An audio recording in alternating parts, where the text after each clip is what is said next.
This is the Annex, a sociology podcast. I'm Joe Cohen from Queen's College. I'm Leslie Hingson from Georgetown University. Gabriel Rossman can't be with us today. We're on the web, theannexpodcast.com, on Twitter @SocAnnex, and on Facebook, the Annex Sociology Podcast. Today we're very happy to be sitting down with Christine Percheski of Northwestern University. Christine is an expert on family demography, economic stratification, and health policy. Recently, her and her colleague Jess Meyer published some great articles on union dissolution. Most recently, health and union dissolution among parenting couples, differences by gender and marital status in the Journal of Health and Social Behavior. We're going to talk about marriage, cohabitation, separation, parenting, and much more. You're not going to want to miss this. In my opinion, this is by far the biggest news of the past week. It was the Chinese scientist who claimed to have gene edited 2 baby girls. Have you guys heard about this one? Yes. Right. Like in 500 years from now, no one's going to care about Trump or Twitter. Right. But if this guy actually did what he said he did, and you never know with people, but if it did happen, I mean, this is big news. So a few days ago at an international summit on theory of human gene editing, there was a Chinese scientist whose name was, pardon the pronunciation, I think it's Jian Kui He, and he claimed to have gene edited 2 twin girls to make them resistant to the HIV virus. They were part of an experiment involving couples where there was like an HIV positive father and an HIV negative mother, and they wanted to help these HIV positive fathers have children who were uninfected by the disease. So they used a technology known as the CRISPR, which allows you to cut out and replace pieces of DNA, and they used them on embryos. So before you start cracking on China, these were illegal in China. Yeah. Right. So it's not legal. And I read a BBC article. Apparently, the norms governing embryo research is you do the gene modification, but you don't fertilize the embryos, or you don't let the embryos come to term. But he claims to have done it. Any thoughts on this one? The potential that the first gene-edited human beings have been born. Well, as the only one on this show right now who is a guest on Bill Nye Saves the World to actually discuss these issues, I think I will begin. Right? So for me, there are 2 things, right? So the first is, this is wicked scary, right? Oh, yeah. In many ways. And for me, the scariest part is, we still know so very little about gene-environment interactions. Yes. That even if we know that we have identified the gene, right, responsible for encoding or being susceptible to AIDS or HIV, I should say, and you edit that out, we have absolutely no idea what that's going to do to the rest of you, right? That's number one. And number 2, I actually get really upset about the way in which the media is framing this in terms of a discussion about designer babies, right? Yeah. Because to me, like, designer is like, that's some extra stuff, right? Mm-hmm. You know what I mean? It's like, okay, I need a handbag. I'm going to go up to a Louis Vuitton, right? Mm-hmm. And what this scientist was attempting to do it wasn't something trivial like, blue eyes versus brown, right? This was actually trying to actually ensure resistance to a life-threatening disease. Mm-hmm. For me, some of the issues that come up with this, at least reading the media, some of the coverage of this, is it sounds like the scientists did not have what I would consider to be adequate consent from the parents. So it sounds like he presented some pretty misleading information to his team and to the parents, and that he did not have the collaboration and support of the scientific and scholarly community. Yeah. And to me, this raises, if this is not morally problematic, why did he not do these things in the appropriate way? And the fact that he didn't suggests he knows it's morally problematic on so many levels.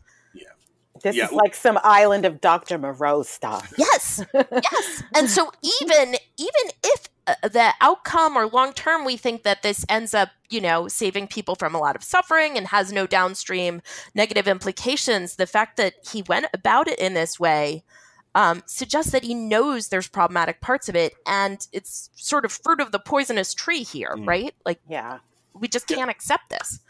Like, on one hand, yes, it's very scary and against the scientific community's wishes. But, like, on the other hand, he presented it at a conference about gene editing theory, right? Like, we're working on it. Like, let's not, like, what are they? There's no conferences on unicorns, because that's not going to happen. But, like, who are we fooling, Yeah. So, right. Everybody's gearing up for it. Here are my takes. Number one, everybody hates the IRB, right? And then you hear stories like this. And you're like, oh, wait, there is a reason we have IRBs, right? No kidding, eh?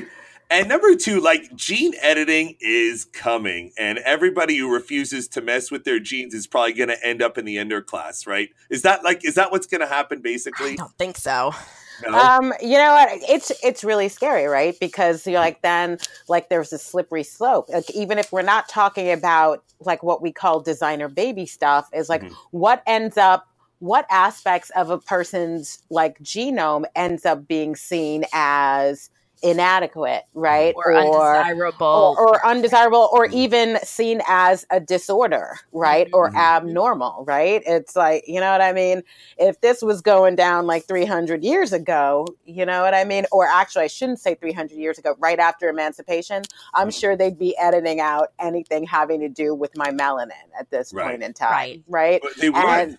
And that's problematic. Like, I have a student who's working on this, who's working on a project looking at, I'm trying to remember what the disorder is called, but it's the disorder that is that's associated with individuals being what's called abnormally short, having abnormally short stature, and how more and more families, especially families with boys, are opting to give them human growth hormone because that's seen as abnormal and something that will limit their life chances. What other things are we going to start medicalizing in this way and believing we need to edit out? Right.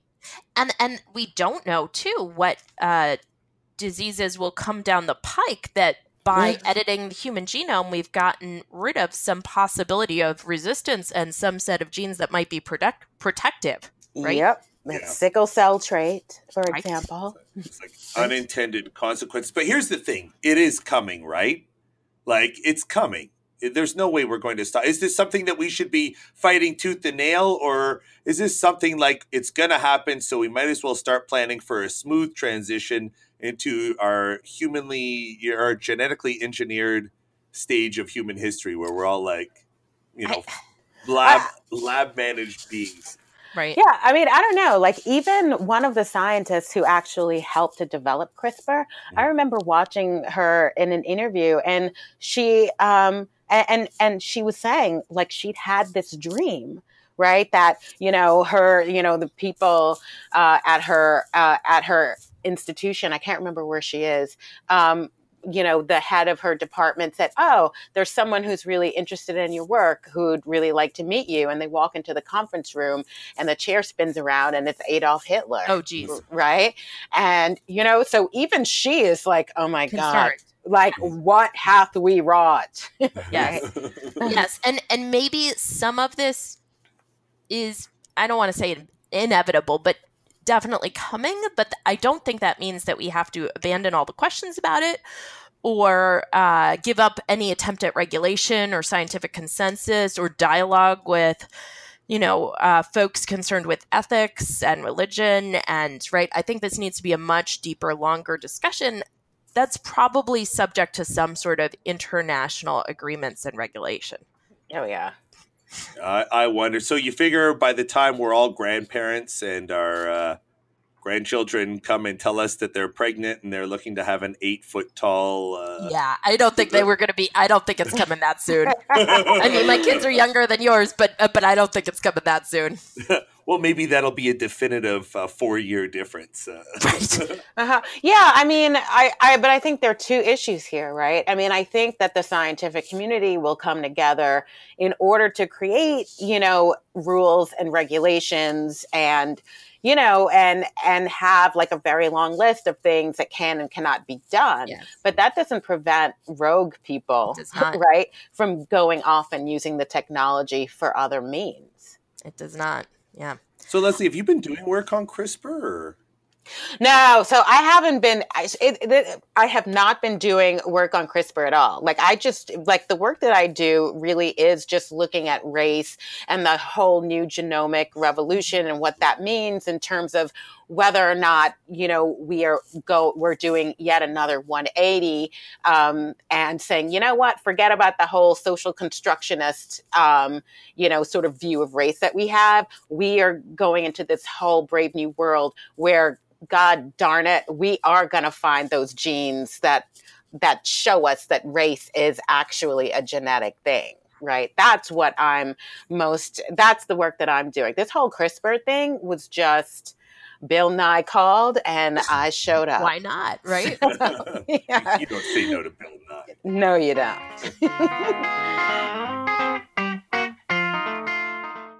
So, yesterday, that'd be November 27th, I was reading The Atlantic and I saw this piece on the mental health effects of graduate school. It's a piece by Aaliyah Wong. You guys read that one? You see it? I didn't see it. I mean, but we've all been through the process and we know that the process is unhealthy. Look, in a nutshell, it reports on another study that shows that there's high rates of like anxiety and depression among doctoral students. And, now, I mean, look, grad school is far enough in the rear view mirror. Like, what is it about grad school, in your opinion, that is so soul crushing? Because I do remember it being a time of anxiety and depression for me, too. Like, what is it about graduate school now that we're running the programs or, Right. like what is there anything we can do? Or do you think it's just an inescapable facet of the business where like being a professor is like trying to be a musician and it's just a super hard goal? It feels futile. Like, what is it? I don't know. Well, for me, like I kind of felt like one of the weirdest things about graduate school for me, it was how infantilizing it was. Yes. Right. And so, you're like, okay, I'm a grown up. Like I came to grad school with a kid for goodness sake. Right. And then all of a sudden you're kind of put back in this place where you're like, okay, you know what I mean? I am being assessed in a way that I'm not actually really sure what the metrics are. Mm-hmm. And I'm being told sometimes, like this never happened to me, but I would hear stories from fellow graduate students in other departments where they were like, they're being told basically when they could and couldn't start a family, right? Because you're like, sorry, I will not be your advisor if you do this because, so infantilized. So just when you thought you were an adult, like you're made into like an anxiety-ridden, angst-driven teenager all over again. And then in some disciplines too, I think there is this, people are so dependent or reliant on a single professor or advisor, their good recommendation, their whatever, that it does create extra stress. You need to be extra responsive to this one person who may or may not have your best interests at heart, who may or may not be engaging in fair practices or giving great feedback, coupled with a really demanding job market where we know a lot of these PhD students will not get great jobs. And then let's not forget about the low incomes of graduate students. We have a lot of research which suggests poverty does bad things to people's health. Right? Yeah, you think? Yeah. And even at universities where grad students are above the poverty level, they're not making tons of money. And many of them have lots of responsibilities and face high rent costs, childcare costs, other healthcare costs. And so it's not a good combination. And then my final thing, I think that a lot of people go into academia with these really idealistic notions of what it is. It's a meritocracy, and we get to read and think about big ideas, and that's the totality of it. And it's not, it's brutal. And I think also in a lot of departments, it's a winner take all market, right? So you're like, okay, who's our number one student in this cohort? Right. Everybody pile onto that number one student. Everyone else is like, what about me? Right. I thought that getting in here was the prize. And I think that, I think it actually causes a lot of, I don't know, disillusionment among many people, especially those who went to academia thinking that it was just a place of ideas, a void of politics, and we're all doing this communally and together. You know, even with I had an amazing advisor. Miguel Centeno is one of the finest human beings I've ever met in this business, and he was an amazing mentor. But I was still stressed. I think it was the uncertainty. Yes. First of all, I mean, whenever you go to a PhD program, you're used to being the smartest kid in the room. Yeah. And then you get plopped together with all these super smart people, and you're like, well, there goes a core part of my identity out the window. And then the other part is like, it's weird. It's very hard to really train somebody to be good. Like, how do you train somebody to discover something? How do you train? Like, and as I move up through the process, I realize that the distance between professors and graduate students is not as big as we might think when we're in the process. No. Like, everybody's just trying to sling something. Nobody can get into ASR on demand.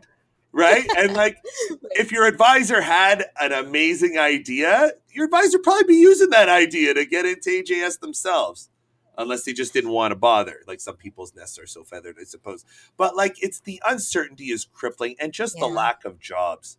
So wait, we do. But that said, I mean, I think there are organizational practices and cultural and some organizational cultures which are more supportive of graduate students than others. And it's amazing how even within the same university, there's differences across departments in how well supported graduate students feel, how well included. For sure. Yes. Yeah. And so, you know, some part of this might be hard to change, but other parts are definitely within the scope of what departments and universities can change and can affect. And it's not just improving mental health services. It's also changing local cultures to create the sense that graduate students are valued and important. So, and that's something that we can all do on the small level, but that is also a challenge for us collectively in departments and universities. So we have a lot of grad students who are listeners. What advice, like, looking back, now that you've been through the mill, been chewed up and spit out, what advice would you give our younger colleagues who are in the middle of that very stressful process? You go, Christine. I would advise them to find supportive friends in other departments or disciplines. People who can relate to the same experiences of being a graduate student, but are not the people they are competing with directly for jobs. And I think that I'd have two bits of advice. The first is, you know what I mean? It's important to find an advisor, right? Who can help you through the whole publication process and all that. But you need to find a good mentor. And that mentor does not have to be in your department. Right. It just has to be someone who can help you maintain like a healthy life work balance, check in on you to make sure that you're happy, right? Go out for a drink every once in a while. I think we sometimes need that. And I think very often you need that from outside of your department, right? Because you're like, that's a professional face. You don't want anyone to see you weak, which I actually think is a crock. Total crock. But yeah, so that's number one. And the second thing I would say is, at every step of your graduate career, I think you should be evaluating whether it's worth it. Yes. Right? And whether it's the best fit for you. Yeah. About what are your goals? What are your intentions? Why are you there? Yeah, you're like, can't I do this? Can't I do this and still go to business school and make millions of dollars? Right? I don't know. My advice would be along yours. You know what I think a big problem is people go in with an all or nothing mentality. I want to be an academic. And like once you get the job, it's a job. Mm-hmm. You know, it's just a regular job and you go home to your kids and you make money. And, you know, there's lots of ways to have a fulfilling life. So have a plan B. Like Right. think about going into the private sector. You can be just as respected or earn just as much, or earn way more and have a great family. You can have everything that you hope to get in a life as an academic. I think I fetishized being an academic, and you know, it's a job. It's a wonderful job. I'm very grateful to have it, but I wish I weren't so vested. Yeah, no, There totally. are great Even jobs in government, and there's great jobs in nonprofit. even my 5-year-old like is quick to remind me, yeah, but you're not a real doctor, Mom. Yeah, right. So yesterday, the UN issued a report that said that more than half of the planet's richest countries, that includes Canada, Australia, South Korea, the US, much of Europe, they're not cutting carbon pollution. In fact, I read a report that said they're further behind their 2030 targets than they expected to be or than they were previously. So things are getting worse. And the report said that countries are going to have to triple their efforts to reach the 2 degrees Celsius target by 2013. And I don't know which countries you follow. I know that in Canada, people are turning against Trudeau over a carbon tax. And in America, it's just finished. I mean, I don't think we're going to see any progress on climate change. But like 2030 is what, 12 years away? Yeah. And like we're going to have 2 more years of a Republican president. So it's 2021 before there's a White House that's willing to do anything. I don't want to be partisan about it, but realistically speaking, I think that's the situation. Right. And I'd like to put that in perspective. You guys remember Bjorn Lomborg's book, The Skeptical Environmentalist? Oh, yes. That was 17 years ago. I know. Okay. 12 years to 20. Remember Al Gore's movie? Right. Yeah. Yes. That was 12 years ago. Okay. Yes. So like that's how long between now and 2030 is. That's how long there is. And there's supposed to be some really serious consequences, right? Like apparently I heard like Midwestern farms are going to produce like 75% less corn. And like the ocean's going to acidify. People are going to be displaced. There's predictions of disease problems. So I'm feeling. And we're seeing all the natural disasters. Are they tied to climate change? Like have they determined that like these extreme weather events are a product of climate change? I think quite a few of them have been tied to climate change. I think it's impossible to say that, or most scientists would not say that any specific one is, but it seems like the consensus from what I've seen is that at least the uptick in the number of these massive natural disaster type events is likely related to climate change. Yeah, and also things like, you know, hurricanes, right? Not so, and they can't say like exactly that the rise in the number of hurricanes has to do with climate change, but there are certain things like, you know, the fact that like some of the hurricanes, rather than like moving quickly, will escalate and then just hover over a certain spot for you know, for a certain amount of time. That has actually, that's been correlated with the rise in sea temperatures. Yes. So, well, this has me feeling quite hopeless. Yeah. Like, so is climate change coming? Like, is it just going to happen? Because that's what it's looking like. I mean, to me. I think there are still things that can be done, but and I've forgotten the demographer who put out this model, but there's the idea that the environmental impact is a function of population size, affluence, and technology. And so folks who've been taking this perspective have seen growing world populations, fortunately seen the growing affluence of world populations, right? Particularly thinking about China and India and the massive uplift of folks out of poverty there. That's a good thing, but it means that people are eating more meat, that people are driving more cars, that large parts of the world population have a higher standard of living, and that often produces carbon. So they're polluting like us. The T part of and the T part of that is technology. So we have seen big changes in technologies which mitigate some of that impact, but those changes in technology are not keeping up with the growing affluence and demand for things like diets that produce more carbon, transportation that produces more carbon, etc.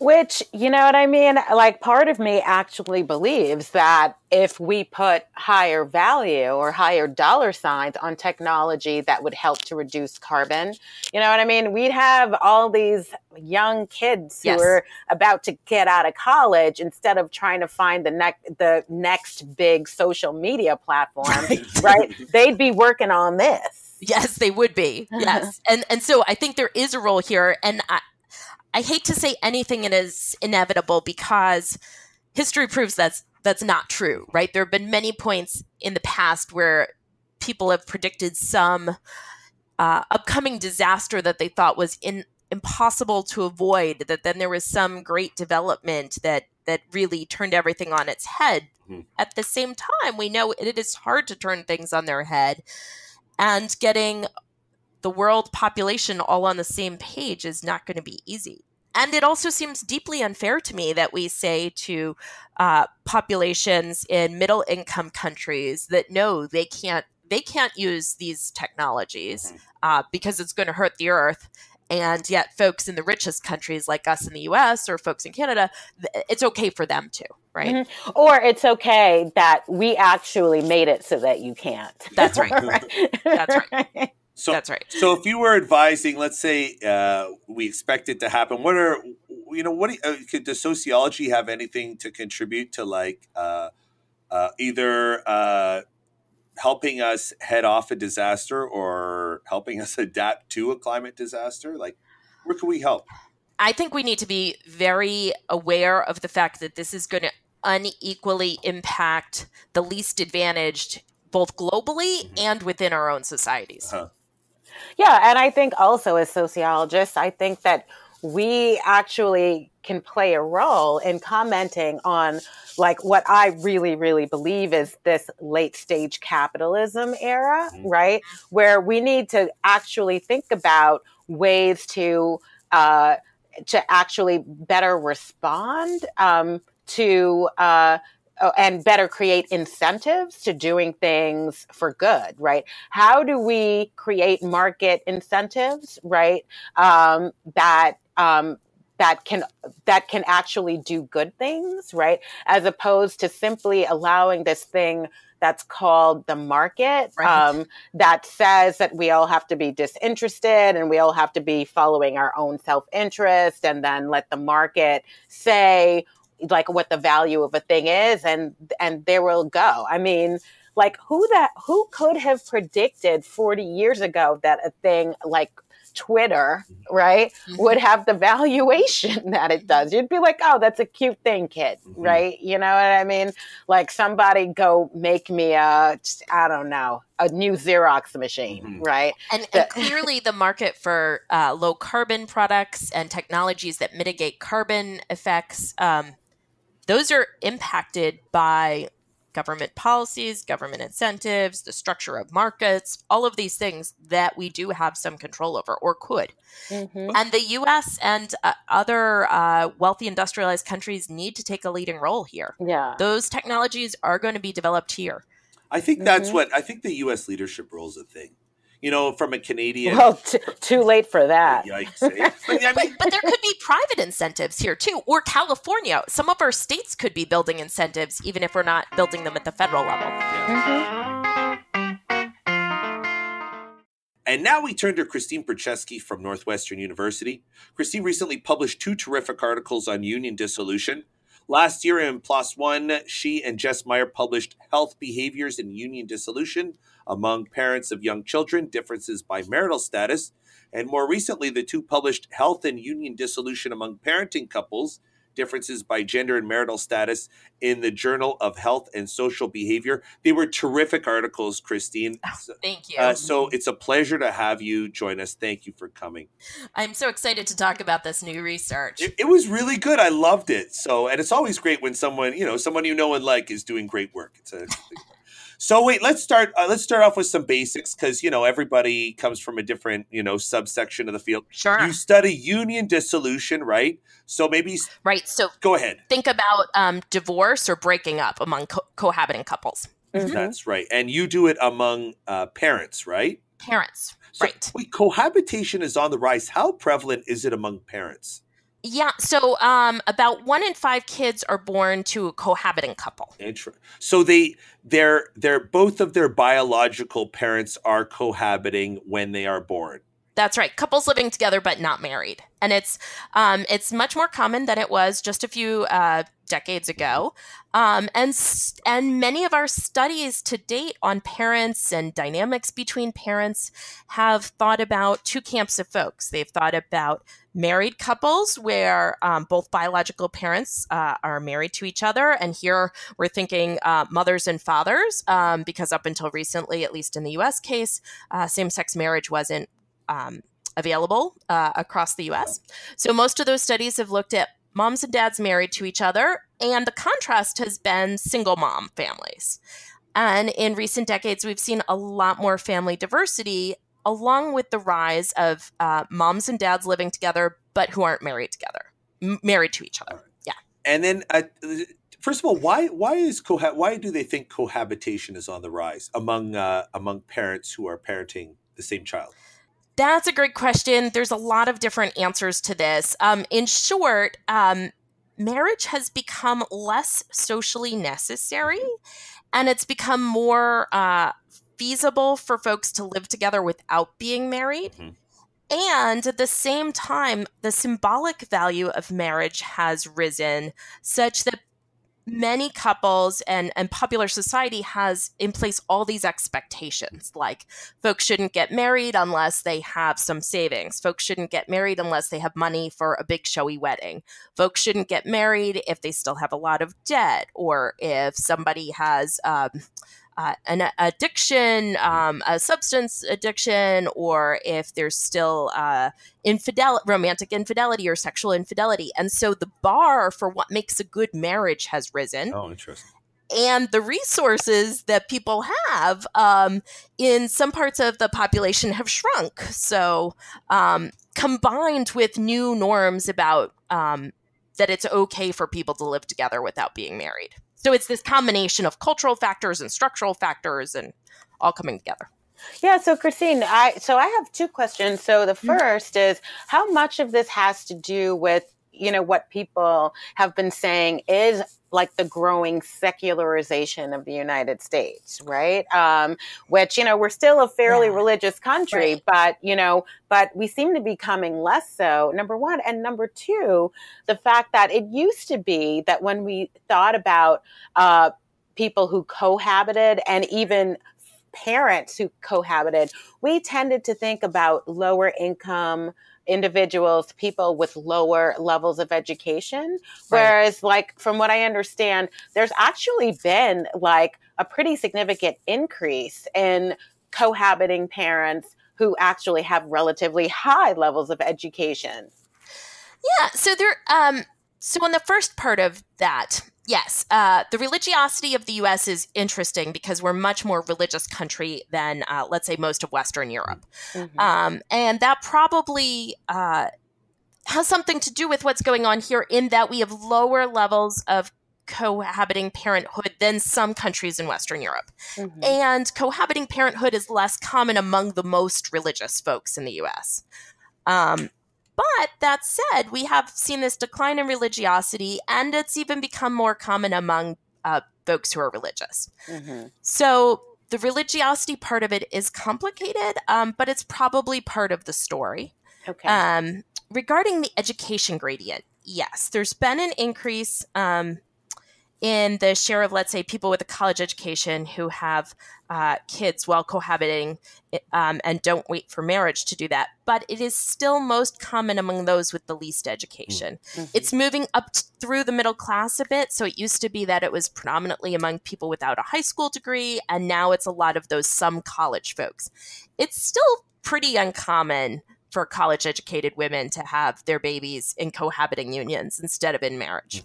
So wait, tell us a little bit about your studies in particular. So the first one looked at smoking and binge drinking, right? Which I understand those to be health problems, right? I understand both of your papers to be about the relationship between health problem and separating.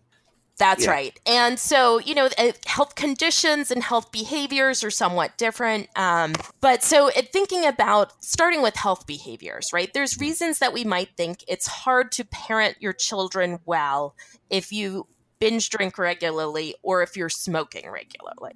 So Smoking, you think so?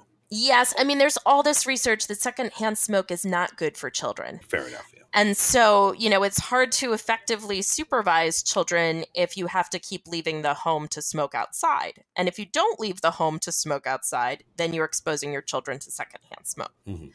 And in the US context, we've also put on high taxes onto smoking and onto the sale of cigarettes, which means it's a substantial part of some families' budgets, or it's a substantial hit to budgets to maintain a smoking habit. So, certainly some families have enough income that it's not taking away from kids' resources. But for a lot of families, an expensive smoking habit is impacting resources available to children. Totally.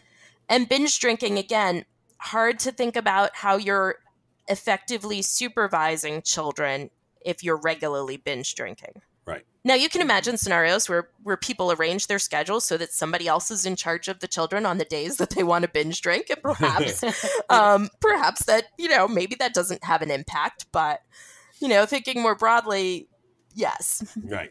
There's reasons to think it's hard to effectively parent when you're binge drinking or smoking a lot. And then we could think about what impact that has on your partner. Right. So if you're not able to effectively parent, or if you're putting a big dent in the family budget by purchasing alcohol or smoking, that may be unsettling to your partner and may require them to do more or them to go out without resources. Mm-hmm. And that might make them a less desirable partner. Right. And then your second one looks at self-reported health, depression, and work limitations. It was funny. I heard it was somebody did a study. I forget where I heard it, but it was something like spouses are 10 times more likely to ask whether or not their spouse is cheating on them than if their husband's behavior is related to depression. Oh, interesting. Yeah, like it's but the role of depression, work limitations, and health. Right. So health status is very different in some, or is different than health behaviors. And, here we don't know about all of the mechanisms, but you might think that if you're dealing with a health problem or a health challenge, it changes the dynamics of a couple, potentially. Mm-hmm. It changes what they're able to contribute to the family. It potentially creates caregiving burdens or shifts caregiving burdens within a family. Mm. In the U.S. context, it also has impacts on family finances, both because of the costs of treatment and lack of insurance, et cetera, but also impacting your ability to earn for your family. And can you talk a little bit about gender effects? Right. And so in both articles, both when we're looking at health behaviors and health status or health characteristics, we're interested in thinking about, okay, in the U.S. context, there's different norms for parents based on their gender. We have different norms for mothers and fathers. Of course, not in every family, but broadly, there are different social norms for mothers and fathers. And there are different social norms for folks who are married versus folks who are living together. And we have these stronger norms about how wives and husbands should behave versus how cohabiting partners should behave. And there's a lot of work that suggests that there's stronger gender norms in marriage than in cohabitation. Huh. I can tell you that from my experience. Right? And so this doesn't mean that everyone adheres to them, or that in any particular couple that there are stronger norms or different norms, or that things would change or not when folks get married. But in general, there's the sense that there are different norms. And so we expected some health behaviors and some health conditions to have a different impact or have a different association with union dissolution for married versus cohabiting couples and for mothers versus fathers. And for example, there's a lot of work that suggests men deal with depression differently than women do. Men are less likely to seek treatment, and the way that depression manifests itself looks a little different on average in men than women. And so men are more likely to exhibit aggression or aggressive behaviors when they suffer from depression. And so you might think that that would be particularly disruptive to family dynamics. Men's aggressive behaviors, or men are more likely to self-medicate with alcohol. Again, that may be more detrimental to family life than women's withdrawal from family life, for example. So what did you find? What were the gender effects that you found? Yeah, so we found that men's depression or father's depression is more strongly associated with union dissolution than women's or than mothers. We found that mothers' self-rated health, married mothers' self-rated health, poor self-rated health predicts dissolution. Now, why would it be married women's and not cohabiting women's? We don't know. And self-rated health captures a lot of different health conditions. Unfortunately, in the data that we were able to analyze, we don't have more detail about what's going on there. And then lastly, we found that married fathers' health-related work limitations predicted divorce. And so if you have a health condition that limits your ability to be employed, it didn't impact whether couples broke up if it was the mom who had that work-limiting health condition, or if it was a cohabiting father. But if it was a married father, it did predict divorce. And we think that reflects that there's still a very strong norm in the U.S. for male breadwinning in marriage, especially among parents. For cohabiting, was it also for those cohabiting? No, so cohabiting fathers who have these work limitations, we don't see that associated with dissolution.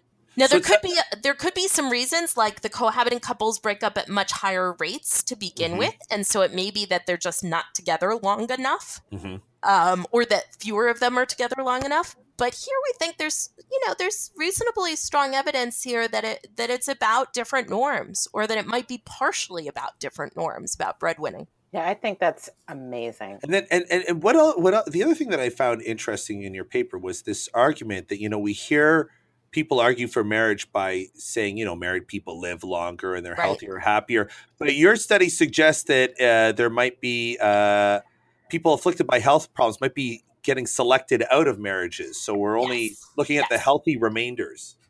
Yes. And, I should say that that is part of the story. I think there's some good evidence, though, that it's only part of the story, and that there might be this treatment effect of marriage on health.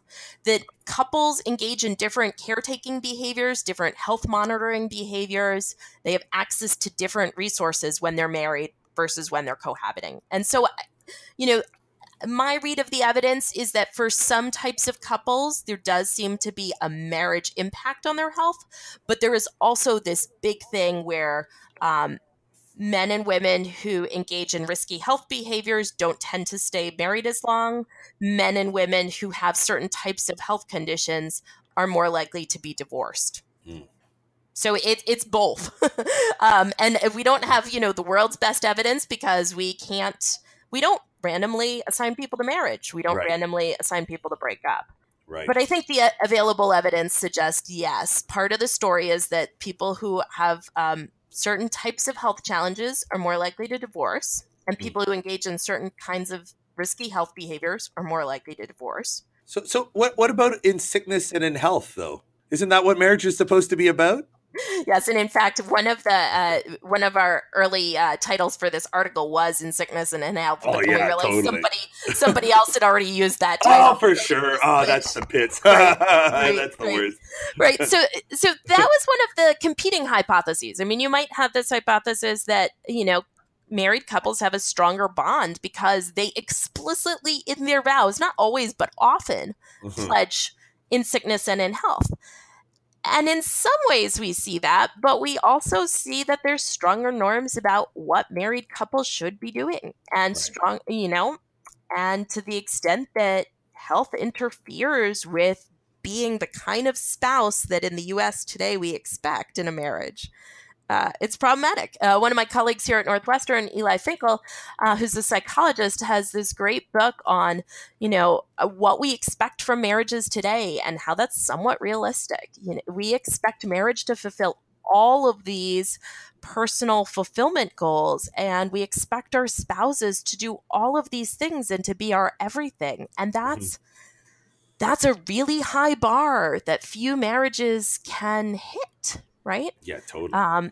So in generations past, people expected something different from marriage. They expected their spouse to help take care of their kids. They expected their spouse maybe to be a partner in household production, but they didn't expect their spouse to help them reach this high level of fulfillment and to be, their primary conversation partner and their primary this and their only that, and to fulfill all their deepest emotional needs. That's a new expectation that we have of marriage. So is it, do you think that there's a selection effect, where maybe traditionally minded people, with sort of traditional views choose marriage and those who cohabit? Absolutely. Yeah. I'm sure that's part of it. But that should have run against my findings or our findings that some of these health conditions predicted split up more among marriage than among cohabitation.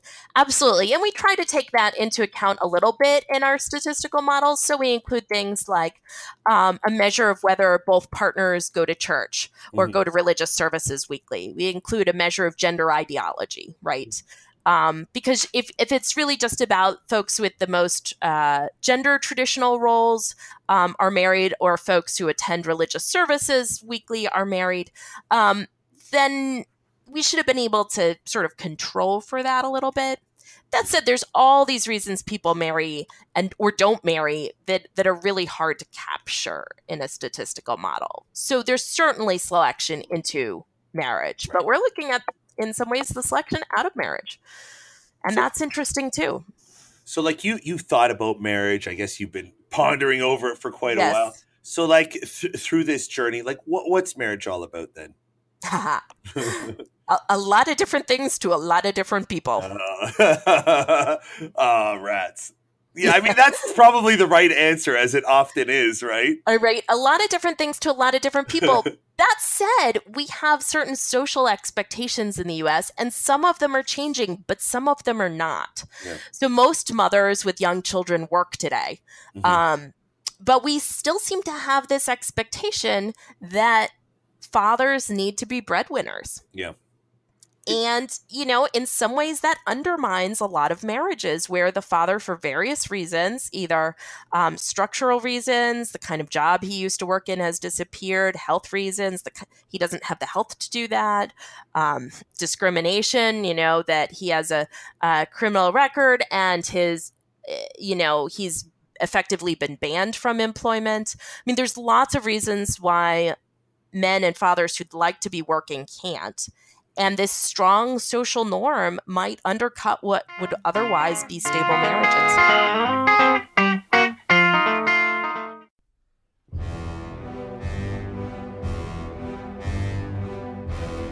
You've been listening to The Annex, a sociology podcast.